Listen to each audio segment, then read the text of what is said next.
नमस्कार, मैं हूं आपके साथ शिप्रा झा और आप देखना शुरू कर चुके हैं देश का पहला समझाने वाला बुलेटिन। खबर तो समझिए।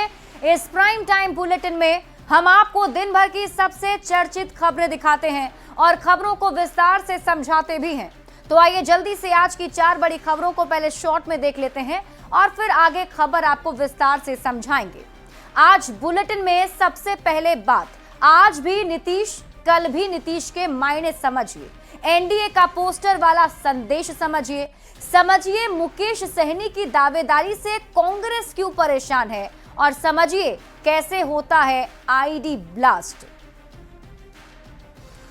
और शुरुआत सबसे पहले न्यूज 18 से खास बातचीत में सम्राट चौधरी ने कहा है कि बिहार में नीतीश कुमार ही वर्तमान और नीतीश कुमार ही भविष्य है। नीतीश कुमार को लेकर दिए गए सम्राट चौधरी के इस बयान पर विपक्षी पार्टियों के नेताओं ने पलटवार करना शुरू कर दिया है। सबसे पहले आप ये रिपोर्ट देखिए, फिर खबर तो समझिए।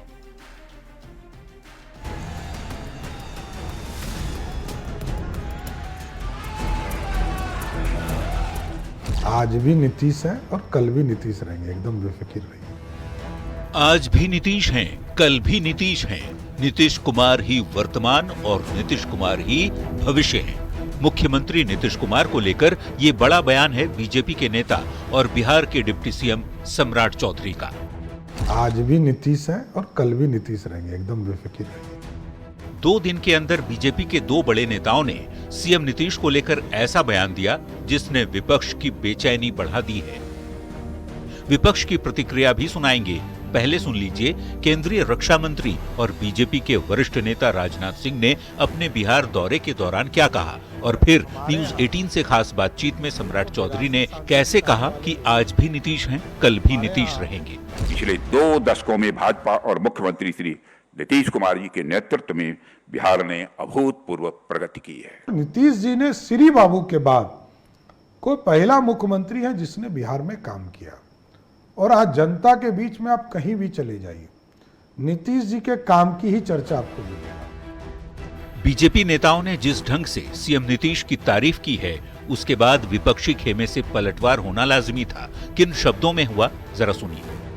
देखिए, आदरणीय नीतीश कुमार जी कुर्सी के लिए जरूरी हैं, लेकिन श्री तेजस्वी यादव जी अब बिहार के लिए जरूरी बन गए हैं। 2025 अब नहीं आएंगे नीतीश, ये तय जान लीजिए। कुछ दिनों पहले केंद्रीय गृह मंत्री अमित शाह के दिए एक बयान के बाद विपक्ष एनडीए के अंदर मनमुटाव की गंध सूंघने में लगा था, लेकिन बीजेपी नेताओं के बयान ने उम्मीदों पर पानी फेर दिया है। न्यूज 18 के लिए पटना से आनंद अमृतराज के साथ ब्यूरो रिपोर्ट। और आइए अब आज भी नीतीश कल भी नीतीश वाले सम्राट चौधरी के बयान के मायने समझते हैं। दरअसल बिहार में नीतीश कुमार के बिना कोई सरकार बनती ही नहीं है और बिना नीतीश कुमार के कोई भी गठबंधन की सत्ता में नहीं आ पाता है। कैसे, तो ये समझते हैं। देखिए, नीतीश कुमार का 1995 से बीजेपी के साथ गठबंधन रहा। बीजेपी से मिलकर ही नीतीश कुमार ने लालू परिवार को सत्ता से बाहर कर दिया। 2005 में नीतीश कुमार ने बीजेपी के साथ मिलकर विधानसभा का चुनाव लड़ा और 15 साल के लालू राबड़ी के शासनकाल को उखाड़कर फेंक दिया। 2005 के बाद पहला लोकसभा का चुनाव 2009 में हुआ। उस समय तक बिहार से उखड़ने के बाद भी संसद में यानी कि लोकसभा में आरजेडी के सांसदों की संख्या अच्छी खासी थी, लेकिन 2009 में नीतीश कुमार बीजेपी के साथ चुनाव लड़े और एनडीए ने 40 में से 32 सीटें जीत ली। 2010 में भी नीतीश कुमार बीजेपी के साथ ही चुनाव लड़े और ये इस गठबंधन का चरम काल था। हालात का अंदाजा आप इसी बात से लगा सकते हैं कि एनडीए के खाते में बिहार विधानसभा की 243 में से 206 सीट चली आई। अकेले नीतीश कुमार की पार्टी पूर्ण बहुमत से महज 7 सीट पीछे थी। आरजेडी महज 22 विधायकों वाली पार्टी बनकर रह गई थी। लेकिन 2013 में जब नीतीश कुमार बीजेपी से अलग हो गए, यानी नीतीश कुमार का बीजेपी का साथ छूट गया और 2015 में नीतीश कुमार ने आरजेडी के साथ महागठबंधन बनाकर बिहार चुनाव लड़ा, तो नतीजा ये हुआ कि महागठबंधन को बिहार की 243 सीटों में से 178 सीट पर जीत मिली और पूर्ण बहुमत के साथ बिहार में महागठबंधन की सरकार बन गई। लेकिन 2017 में नीतीश कुमार आरजेडी से फिर से अलग हुए और 2019 का लोकसभा चुनाव नीतीश कुमार ने बीजेपी के साथ ही लड़ा। तब मोदी और नीतीश की जोड़ी ने ऐसा करिश्मा किया कि एनडीए को 40 में से 39 सीटों पर जीत मिली। महागठबंधन में कांग्रेस को महज एक सीट पर ही संतोष करना पड़ा, जबकि आरजेडी का खाता भी नहीं खुला। 2020 में भी नीतीश कुमार की पार्टी जेडीयू और बीजेपी साथ साथ चुनाव लड़ी। एनडीए को 125 सीट पर जीत मिली और बिहार में एनडीए की बहुमत वाली सरकार बनी। 2024 का चुनाव भी नीतीश कुमार ने बीजेपी के साथ एनडीए के बैनर तले लड़ा और एनडीए को 40 में से 30 सीटें मिली, जिनकी मोदी की तीसरी सरकार बनाने में अहम भूमिका रही। यानी कि जब जब नीतीश कुमार जिस भी गठबंधन के साथ रहे हैं, जीत उसी गठबंधन की हुई है, सरकार उसी गठबंधन की बनी है। मतलब 20 साल से नीतीश कुमार बिहार की सत्ता में हैं और 9 बार मुख्यमंत्री पद की शपथ ले चुके हैं। और आइए अब जानते हैं कि नीतीश कुमार ने कब कब शपथ ली है। तो नीतीश कुमार के शपथ की अगर बात करें तो पहली शपथ 3 मार्च 2000 को, दूसरी शपथ 24 नवंबर 2005, तीसरी शपथ 26 नवंबर 2010, चौथी शपथ 22 फरवरी 2015 को, पांचवी बार मुख्यमंत्री के तौर पर 20 नवंबर 2015 को शपथ ग्रहण किया था और छठी शपथ उन्होंने 26 जुलाई 2017 को की थी। सातवीं बार मुख्यमंत्री के तौर पर 16 नवंबर 2020 में सीएम नीतीश कुमार ने मुख्यमंत्री पद की शपथ ली। आठवीं बार 10 अगस्त 2022 को मुख्यमंत्री की शपथ ली और नौवीं बार 28 जनवरी 2024 को सीएम पद की शपथ नीतीश कुमार ने ली थी। इसमें से 6 बार बीजेपी के गठबंधन में रहते हुए नीतीश कुमार सीएम बने, तो एक बार बिना किसी गठबंधन के, हालांकि तब आरजेडी का समर्थन हासिल था, वहीं 2 बार आरजेडी के साथ गठबंधन में रहते हुए नीतीश कुमार बिहार के मुख्यमंत्री बने। एक बार फिर से 2025 का चुनावी संग्राम नजदीक आ चुका है। इसी साल विधानसभा के चुनाव हैं। एनडीए और इंडिया के बीच सीधा मुकाबला माना जा रहा है। एनडीए का कुनबा तैयार है और यह भी साफ है कि बिहार में एनडीए का नेतृत्व नीतीश कुमार ही कर रहे हैं। कुछ वजहों से हाल के दिनों में कंफ्यूजन की स्थिति पैदा हो रही थी। दरअसल केंद्रीय गृह मंत्री अमित शाह ने एक सवाल के जवाब में यह कह दिया था कि बिहार का अगला मुख्यमंत्री कौन होगा ये समय बताएगा। तो वहीं चिराग पासवान और उनकी पार्टी बार बार कह रही है कि चिराग पासवान विधानसभा का चुनाव लड़ेंगे। तो ऐसे में ये सवाल उठ रहा है कि केंद्रीय मंत्री रहते हुए चिराग क्यों विधानसभा का चुनाव लड़ना चाहते हैं। इन सभी कंफ्यूजन को पिछले 2 दिन में दूर करने की कोशिश हुई। बीजेपी के वरिष्ठ नेता राजनाथ सिंह ने जहां नीतीश कुमार के काम की तारीफ की, बीजेपी नेता सम्राट चौधरी ने यह कहकर कंफ्यूजन दूर कर दिया, आज भी नीतीश और कल भी नीतीश। बढ़ते हैं आगे और बात अगली खबर की। जेडीयू दफ्तर में लगे पीएम मोदी के पोस्टर पर अभी विपक्ष सवाल उठा ही रहा था कि सियासी मायने लगाने में जुटा था कि बीजेपी ऑफिस में भी सीएम नीतीश कुमार का चेहरा दिख गया। दोनों दलों ने अपने अपने दफ्तर में एनडीए पोस्टर के जरिए अपनी एकता का संदेश दिया है, लेकिन विरोधियों को अब इसमें भी साजिश दिख रही है। सबसे पहले आप ये रिपोर्ट देखिए, फिर खबर तो समझिए। पटना में पोस्टर पॉलिटिक्स जोर पकड़ती जा रही है। जेडीयू दफ्तर में लगे पोस्टर में नरेंद्र मोदी और फिर बीजेपी ऑफिस में लगे पोस्टर में नीतीश कुमार। इसके जरिए बड़ा संकेत दिया गया है जो विधानसभा चुनाव के लिए है। एनडीए प्रधानमंत्री नरेंद्र मोदी और मुख्यमंत्री नीतीश कुमार को साझा चेहरा बनाकर चुनावी मैदान में उतरेगा। मकसद ये बताना है कि एनडीए बिहार में पूरी तरह एकजुट है। ये उस नए बिहार की तस्वीर है जो भाजपा और नीतीश जी ने साथ मिलकर गढ़ी है। 1 जुलाई को जेडीयू दफ्तर में जब प्रधानमंत्री नरेंद्र मोदी की नीतीश कुमार के साथ तस्वीर वाले पोस्टर और बैनर लगाए गए तो विरोधी कहने लगे कि बीजेपी साजिश के तहत जेडीयू का अपनी पार्टी में विलय करा लेगी।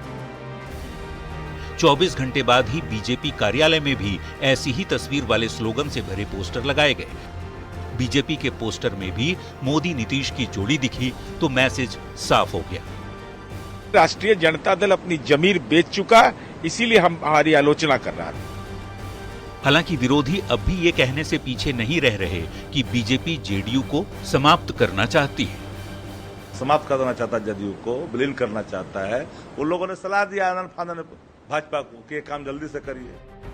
एक तरफ एनडीए के घटक दल लोक जनशक्ति पार्टी रामविलास और हिंदुस्तानी आवाम मोर्चा के नेता एक दूसरे पर निशाना साध रहे हैं, वहीं गठबंधन की दोनों बड़ी पार्टियां बीजेपी और जेडीयू एकजुटता दिखा रही हैं। पोस्टर के जरिए विपक्ष को जवाब देने की कोशिश की गई है कि एनडीए एकजुट है। नीतीश और मोदी की साझा तस्वीरें सिर्फ प्रचार नहीं बल्कि ये संकेत है कि दोनों पार्टियां मजबूती से एनडीए गठबंधन को आगे बढ़ाना चाहती हैं। न्यूज 18 के लिए पटना से संवाददाता शैलेंद्र कुमार के साथ ब्यूरो रिपोर्ट। और आइए अब जेडीयू दफ्तर में मोदी, बीजेपी दफ्तर में नीतीश की तस्वीर का संदेश समझ लेते हैं। इसको समझने के लिए बीजेपी और नीतीश कुमार के रिश्ते को समझना जरूरी है। दरअसल नीतीश कुमार का बीजेपी से रिश्ता 3 दशक पुराना है। बीच में करीब 3 साल तक महागठबंधन के साथ रहे, लेकिन बाकी समय सीएम नीतीश कुमार बीजेपी के साथ ही रहे हैं। हालांकि बीच में अटल अडवाणी के बाद बीजेपी में नरेंद्र मोदी का दौर आया और तब दोनों पार्टियों के रिश्तों में थोड़ी तल्खी आई थी और दोनों ओर से जुबानी तीर चलने लगे थे, लेकिन फिर से नीतीश कुमार के साथ वापस आ गए। 2024 में एनडीए में आने के बाद नीतीश कुमार ने सार्वजनिक मंच से बार बार महागठबंधन में जाने को अपनी भूल बताया। कई बार उन्होंने रैली में इन बातों को सामने भी रखा था। अब दोनों पार्टियां एक साथ हैं और नीतीश कुमार के 12 सांसदों का समर्थन मोदी सरकार को है।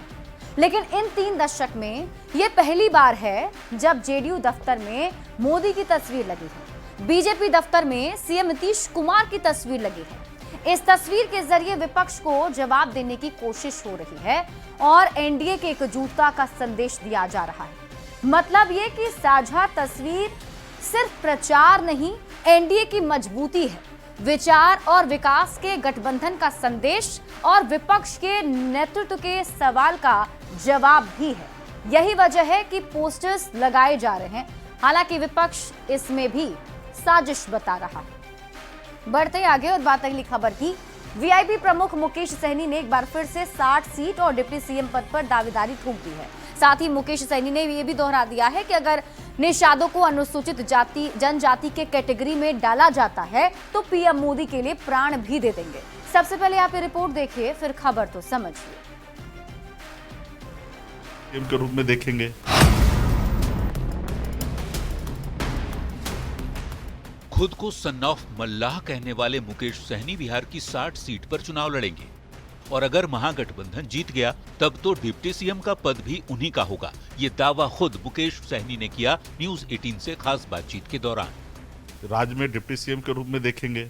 कर्पूरी ठाकुर जी के बाद बिहार में कोई दूसरा अति पिछड़ा में लीडरशिप उभरा हुआ है। 37% वोट का नेतृत्व करेंगे। सहनी ने आरक्षण देने पर मोदी के लिए प्राण देने वाला बयान भी दोहराया। सहनी सरेआम महागठबंधन में खुद को दूसरी बड़ी पार्टी बता रहे हैं जो कांग्रेस को नागवार है। ये सब चीजें कांग्रेस को अस्वीकार्य है। इस तरह की बयानबाजी न आगे हो। तो आरजेडी के मुख्य प्रवक्ता शक्ति यादव मुकेश सहनी के बयान का संदर्भ समझा रहे हैं, जरा सुनिए।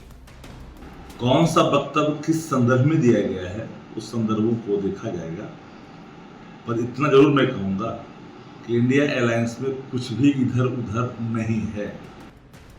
महागठबंधन में मुकेश सहनी की दावेदारी ने कांग्रेस की टेंशन बढ़ा दी है और विरोधियों को निशाना साधने का मौका दे दिया है। देखना यह होगा कि चुनाव से पहले तेजस्वी कैसे दोनों दलों के बीच कोऑर्डिनेशन बिठाते हैं। पटना से संवाददाता संजय कुमार के साथ ब्यूरो रिपोर्ट, न्यूज 18।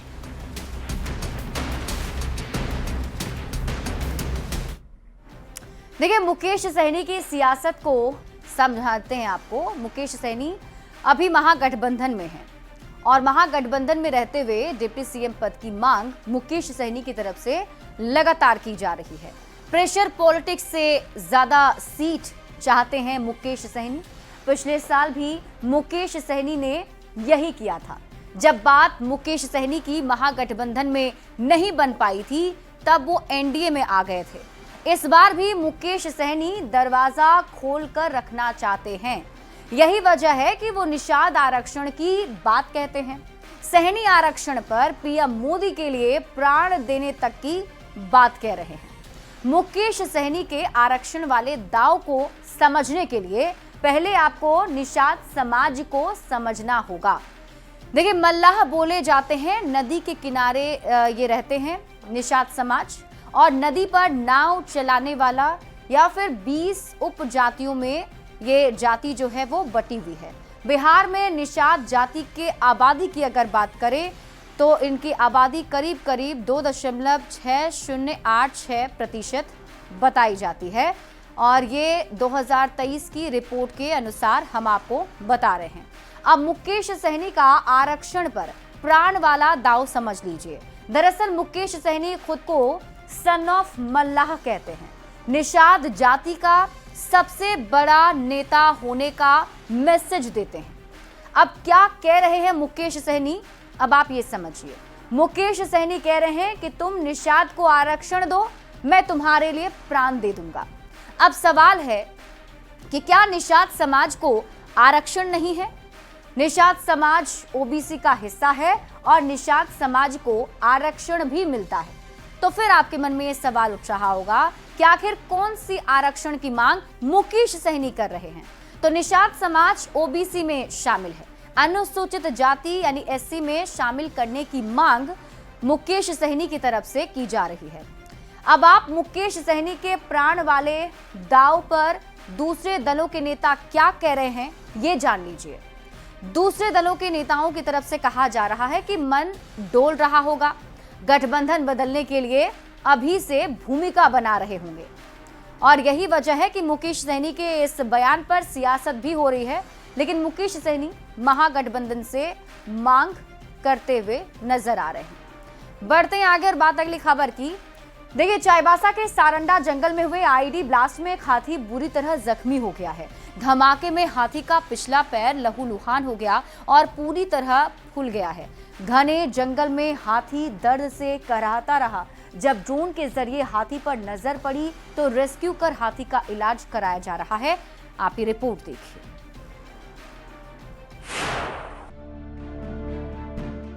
चाईबासा का सारंडा जंगल और जंगल के बीचों बीच दर्द से तड़पता ये हाथी का बुरा हाल किया है दुर्दांत नक्सलियों ने आईईडी ब्लास्ट कर।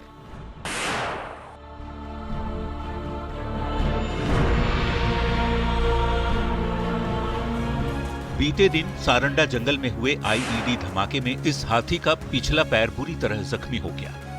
आईईडी ब्लास्ट की चपेट में आने के बाद हाथी की जान तो बच गई, लेकिन वो एक कदम भी चलने लायक नहीं रहा। इस विशाल बेजुबान जानवर को नक्सलियों ने ऐसा गहरा जख्म दिया, घने जंगल में वो अकेला चीखता चिंघाड़ता रहा। कीचड़ में पहुंचकर कभी आगे वाले पैरों से तो कभी अपनी सूंड से जख्म पर पानी डाल दर्द कम करने की कोशिश करता रहा। दीघा के पास ड्रोन के जरिए जब वन विभाग की नजर पड़ी तो जख्मी हाथी का रेस्क्यू कर इलाज कराया। बीते दिन सारंडा जंगल में दीघा के पास भी यही हुआ और ब्लास्ट में जंगली हाथी चपेट में आ गया। किसी तरह खोजबीन कर हाथी का रेस्क्यू किया गया। सारंडा वन प्रमंडल के डीएफओ ने बताया कि घायल हाथी के बारे में गुजरात स्थित अनंत अंबानी के वनतारा को भी सूचना दी गई है। देखना है टीम आगे जख्मी हाथी के इलाज के लिए क्या कदम उठाती है। चाईबासा संवाददाता रुपेश कुमार के साथ ब्यूरो रिपोर्ट न्यूज़ 18। और इसी के साथ इस बुलेटिन में अभी के लिए बस इतना ही। आप देखते रहिए न्यूज़ 18 बिहार झारखंड।